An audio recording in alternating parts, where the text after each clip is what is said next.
هل ممكن نكون مش لوحدنا في الكون ده؟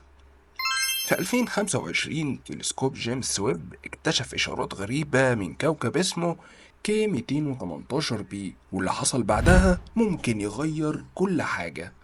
العلماء لقوا مواد في غلاف الكوكب ما بتنتجهاش إلا الكائنات الحية على الأرض، زي مادة اسمها DMS، ودي غالبا بتيجي من الطحالب البحرية. بس الغريب نسبتها هناك أعلى من الأرض 100,000 مرة. يعني هل ده دليل على وجود حياة؟ مش بالتأكيد، بس أقوى إشارة لحد دلوقتي. الكوكب ده أكبر من الأرض ب9 مرات، وبيبعد عنها 124 سنة ضوئية، وبيحتوي على مياه، غلاف جوي، وممكن يكون فيه محيطات ضخمة تحت غلاف من الهيدروجين.